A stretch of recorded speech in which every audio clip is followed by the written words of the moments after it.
कमाल बात है। ये मैं बात जो है ना, वो मेरे इस तरफ ना 2 हाफिज़ बैठे हुए हैं, ये इनकी गवाही में ये बात मैं आपसे कह रहा हूँ।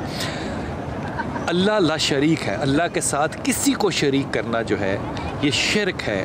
वो ईमान से, दीन से, मज़हब से, हर तरह से वो निकल जाएगा, इसकी कोई गुंजाइश नहीं है। अल्लाह ला शरीक है, तौहीद ला शरीक है। लेकिन ये अगला जुमला जो है ना, ये मैं अपने गुमान से कह रहा हूँ हाफिज़ साहब, ये अपने गुमान से कह रहा हूँ। जो मोहब्बत रसूल है ना सल्लल्लाहु अलैहि वसल्लम, ये भी ला शरीक है। नबी की मोहब्बत में भी किसी की मोहब्बत की मिलावट नहीं हो सकती। मोहब्बत नबी की और तौहीद अल्लाह की, दोनों ला शरीक हैं। ये मकाम ऐसा मकाम है जिसको अपनी ज़िंदगी में समझना मेरे ख़्याल में ना बिल्कुल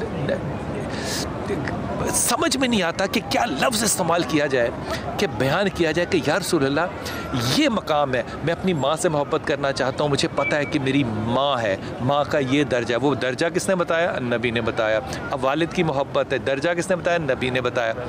नबी से कैसे मोहब्बत करनी है, उसके साथ मैं वालिहाना हूँ ना हूँ, किस हद तक जाऊँ। यकीन करें यही वो कमज़ोर लम्हात होते हैं जिसकी शिद्दत पे बहुत से हमारे भाइयों को शायद थोड़ा सा एतराज़ होता हो। लेकिन कौन शख्स है इस दुनिया में जो ये फ़ैसला करेगा कि नबी के साथ मोहब्बत का तरीक़ा क्या होगा, करीना क्या होगा, अदब क्या होगा, कैसे करेंगे मोहब्बत। आपका नाम क्या बेटा? मेरा नाम फैज़ान अतीक, हाफिज़ फैज़ान अतीक। माशाल्लाह, कितना अरसा हो गया हिफ्ज़ किए हुए? मुझे हिफ्ज़ किए हुए 10 साल हो गए। अच्छा, ये मुझे बड़ी दिल से तुमने बताना है? तुमने क्यों हिफ्ज़ किया? हिफ्ज़ मैंने इसलिए किया कि फ़र्स्ट टाइम जब मैं कुरान पाक पढ़ता था तो पढ़ते पढ़ते मुझे जो है वो ख़यालात आते थे कि इसकी फ़ज़ाइल और इसके बरक़ात क्या होंगे।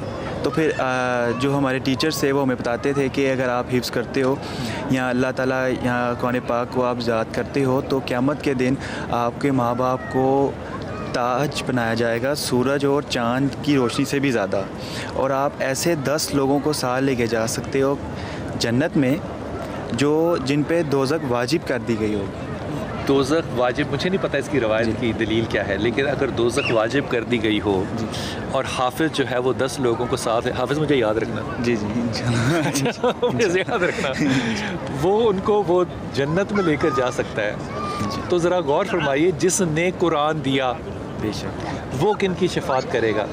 मेरे नबी पाक सल्लल्लाहु अलैहि वसल्लम की एक रवायत है, आपने फरमाया कि मदीना जो है मैं जब पढ़ता करूँगा तो मदीने में करूँगा, और जब मैं उठाया जाऊँगा तो मैं मदीने से उठाया जाऊँगा। जो मदीने के लोग हैं इनको कहा कि देखो, दुनिया में अमीर होने से, सहूलतें लेने से, कबीर होने से कहीं अफजल है कि मदीने की भूख काटो, मदीने की भूख काटो।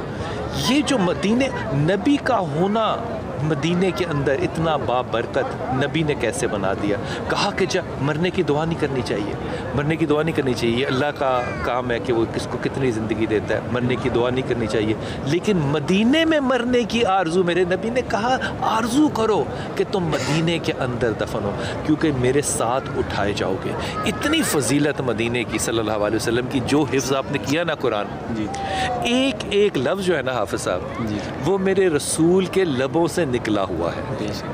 एक एक लफ्ज़ मेरे रसूल के लबों से निकला हुआ है। ये मेरे नबी ने बताया कि ये लफ्ज़ जो है अलिफ, ये लफ्ज़ जो है लाम, ये लफ्ज़ जो है मीम, ये अल्लाह का कौल है।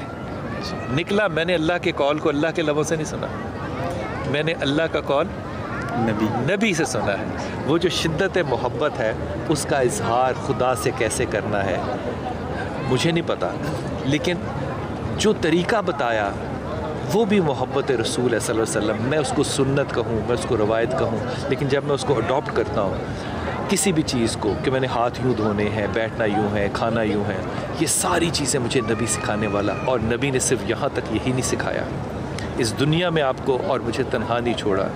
ये जो रसूल पाक सल्लल्लाहु अलैहि वसल्लम है ना, जब हम गुंबत खिज़रा जब हम इस सब्ज़ गुंबद को याद करते हैं, तो गुंबद को नहीं हम याद कर रहे होते, हम इस गुंबद के मकीन को याद कर रहे होते हैं कि गुंबद में रहने वाला कौन है। अब आप कहेंगे कि रसूल पाक सल्लल्लाहु अलैहि वसल्लम का यहाँ पे रोज़ा है, हज़रत अबू बकर सिद्दीक़ का यहाँ पे रोज़ा है, उमर फ़ारूक का रोज़ा है, ये मकीन है। ये कैसे मकीन है? अर्ज़ करता हूँ, पहले इस बेटी से बात कर लूँ। बेटी आप इधर आओ मेरे पास। क्या नाम मेरी बेटी का? अनम।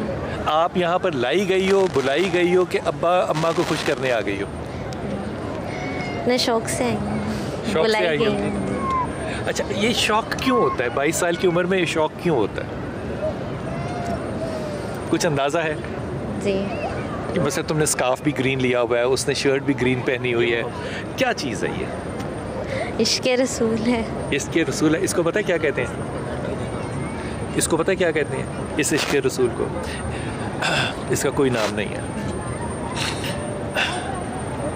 इसका कोई नाम नहीं है। और 22 साल की उम्र में अगर हाफ़िज़ साहब, एक हाफ़िज़ा जो है वो इश्क़ रसूल में अपने सर को भी उस रंग से ढकना चाहे जो कि नबी का रंग है, नबी का निस्बतन रंग है, तो इस मुल्क में कौम से उम्मीद तो फिर बहुत लगाई जाएगी ना, बहुत होगी ना। आने वाली नस्लें हमारी ईमानदार होंगी, ईमान रखने वाली होंगी। ये है निस्बत रसूल सल्लल्लाहु अलैहि वसल्लम। जिस तरह का अल्लाह के नबी को पसंद है वैसा हमें, जैसा हम नबी को देखते हैं वैसा। सबसे पहले आके दुआ क्या मांगी थी? कि यहाँ पर बार बार आना हो। अच्छा, मुझे यकीन था कि तुम ये कहोगी कि यहाँ पे आके बार बार मैं, अल्लाह ताला मुझे यहाँ बार बार लेकर आए। ये बताओ कि 22 साल की उम्र में तुम्हें कितना यकीन है कि नबी की हदायत, नबी की मोहब्बत, नबी की इत्तबा जो है वो बाकी ज़िंदगी भी करने की इंशाअल्लाह तौफीक मिलेगी, क्योंकि यहाँ आने की तौफीक जो मिल गई। बहुत यकीन है? जी, बहुत यकीन। इंशाअल्लाह इंशाअल्लाह। हमारे बच्चे जो हिफ्ज़ करते हैं वो इसलिए करते हैं कि वो कुरान जो है वो अल्लाह के नबी के कल्ब पे उतारा गया। ये सुन्नत रसूल सल्लल्लाहु अलैहि वसल्लम है, कल्ब नबी पे आया।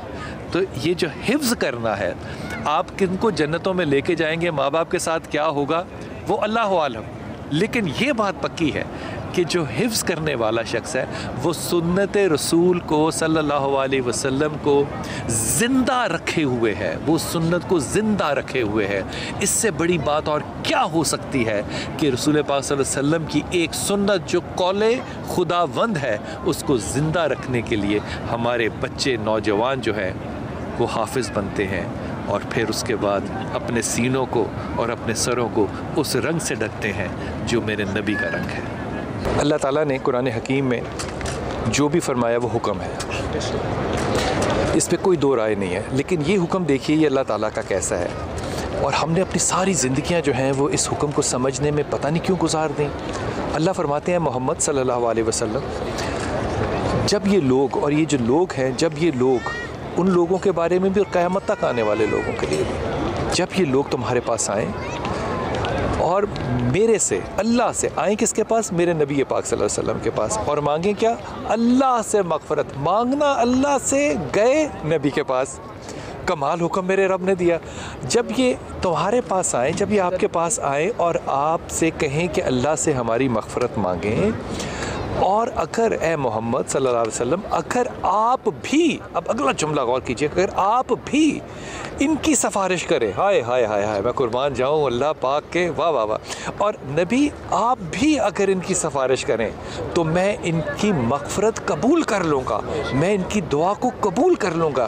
क्या तरीक़ा बताया है मेरे रब ताला ने, मेरे रब का तरीक़ा है ये कि मग़फ़िरत मांगनी रब से है, लेकिन सिफारिश रसूल पाक सल्लल्लाहु अलैहि वसल्लम की दिलवानी है।